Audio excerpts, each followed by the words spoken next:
Since ancient times, the topic of heaven, hell, and life after death has consumed much of humanity's research efforts. Many believe that heaven truly exists, and only those who live with kindness, gentleness, and compassion can reach it. Meanwhile, others argue that heaven does not exist, and that it is merely a rumor passed down by the common people, designed to guide humanity towards righteousness and virtue in life. Before we delve into this topic, let me tell you a few stories. The first story revolves around an orthopedic surgeon in the United States named Mary Neal. On January 14, 1999, Mary, along with her husband and some friends, went kayaking in the Los Rios region of Chile. An unexpected accident occurred when Mary and a friend paddled near a waterfall about 4 meters high. Mary suddenly had a strong sense that something was wrong. Looking down at the waterfall, what she saw was a deep, bottomless whirlpool.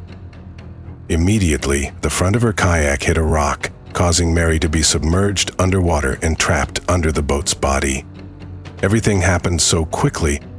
Her friends and family screamed and searched for her. At that moment, Mary felt her ribs breaking, her tissue and ligaments tearing inside her body. For her, it seemed that death was very near. Mary told herself not to give up. Suddenly, a brilliant aura and an archway appeared before her. In an instant, she saw her deceased loved ones and friends. They told her that she could not die yet because there were things she had not completed, one of which was witnessing the death of her son, Willie. An unexpected event occurred. Despite being underwater for 30 minutes without oxygen, Mary survived and was eventually found by her friends. She sustained severe injuries, but within just a few months, she fully recovered. The omen of her son, Willie's death, later came true. After going skiing with a friend, Willie suddenly passed away in an accident when he was just 19 years old. The second story is about a woman named Anita Murjani, a cancer patient who was in despair. Her condition was so critical that her doctors believed Anita could not survive more than 36 hours. As of February 2, 2006, Anita fell into a deep coma, although her heart continued to beat. In that moment, for some unknown reason, she could still hear the conversation the doctor was having with her husband. Later, Anita entered a state she described as floating between life and death. Suddenly, she found herself surrounded by her father, who had died from a heart attack, a friend who had passed away from cancer, and many other deceased loved ones. At that moment, Anita told herself that she would die because she didn't want to return to a body filled with illness. However, just at that moment, something pulled her back to life. 30 hours after being admitted to the hospital, Anita woke up.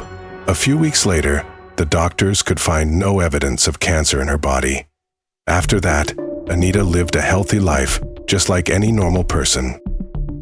With the real-life stories recounted by the living witnesses, many people believe that heaven is real and that, in some cases, humans can experience that miraculous moment.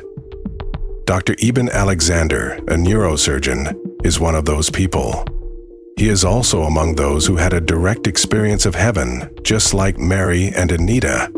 This story occurred when Eben seemed to be on the verge of death due to an E. coli infection that caused meningitis. Eben was in a coma for a week, and brain scans showed that his memory, consciousness, and thoughts were completely inactive. However, Eben still experienced sensations similar to the two previous cases. According to his account, what happened was very real and occurred independently, outside of his own consciousness. Eben argued that, at the time he was in a coma, the parts of his brain were no longer functioning. This meant that his experience of heaven could not have been caused by nervous tension or hallucinations, as many people have claimed. However, in contrast to Eben Alexander's argument, many experts believe that these experiences cannot be considered proof that heaven exists.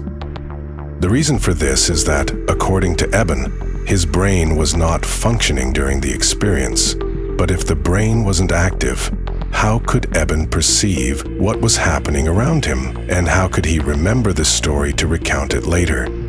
Some studies have also shown that heaven and hell seem to be real.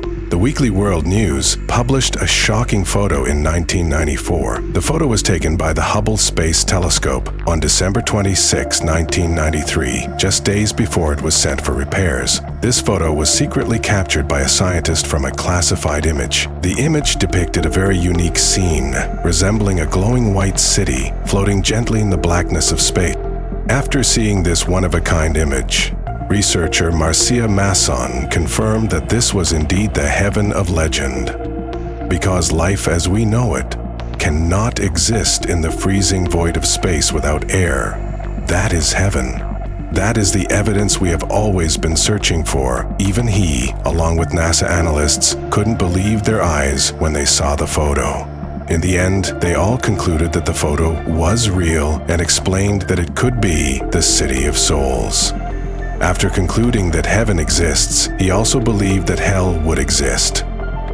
In the past, a group of former Soviet engineers, led by Azikov, conducted a large-scale drilling project to explore the Earth's depths. The location they drilled was in the Petsmo region, a remote area in Siberia. The engineers drilled a hole 14.4 kilometers deep and discovered a cave with temperatures reaching 1,000 degrees Celsius. Here they heard strange sounds, like the screams of pain, which caused a stir in the public.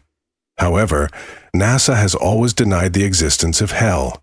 The U.S. Space Agency has also refused to acknowledge the existence of photos that are believed to depict scenes of heaven. However, each religion has its own way of defining and distinguishing heaven and hell. In the Oxford Dictionary, heaven is defined as the place believed to be where God resides, and the destination after death for those who have lived a good life. Heaven is often envisioned as being in the sky, while hell is described as the home of demons, where those with many sins will go after death. These definitions are distilled from the general understanding shared by many different religions and cultures. So, where exactly did these concepts originate? According to the Jerusalem Post, in the Bible, Sheol, Hades, and Tartarus are terms used to describe the afterlife, and they are often confused and grouped together as hell. However, the terms hell and heaven have never appeared, at least not in the way we use these terms today. Famous biblical scholar Bart D. Ehrman wrote in his book, Heaven and Hell, A History of the Afterlife, the ideas of a glorious hereafter for some souls and torment for others, to come at the point of death, cannot be found either in the Old Testament or in the teachings of the historical Jesus. According to Ehrman, there is no evidence in the Bible that clearly defines the origin or appearance of heaven and hell. Humanity's understanding of these two concepts was actually shaped through the works of Homer, Plato, and Virgil, great writers and epic poets in the history of Greece and Rome. Using their imagination, they created fictional stories to teach people how to live. However, many generations have passed down these stories literally. In fact, many people were even killed for not believing in them. However, according to Ehrman, the concepts of heaven and hell are merely fictional, created by ancient authors. But these concepts have deeply rooted themselves into the cultures of various countries around the world. In each culture, these concepts have been transformed to align with the spiritual life of people. When mentioning the concepts of heaven and hell, many immediately think of the underworld in Greek mythology, ruled by the god Hades. Hades' kingdom is a place of complete darkness, inhabited only by the dead. The Greeks believed that after burying the dead, Hermes, a god of transition, would guide the soul to the entrance of the underworld. Once at the gates of hell, the soul would be judged by 3 gods to determine whether they would ascend to heaven or descend to hell. We will encounter similar symbolic details in Eastern cultures. In the 7th lunar month, when the gates of hell open, the souls are allowed to return to the earthly world and reunite with their families. Religious scholar Ken Brasher explored the afterlife in Chinese culture through the collection The Hell Scrolls.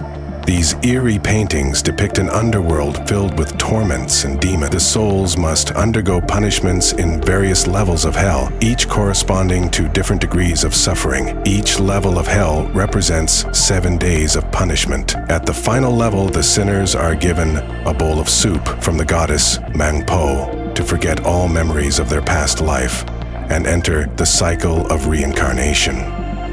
What about you? Do you believe in heaven and hell? Share your thoughts with us in the comments below.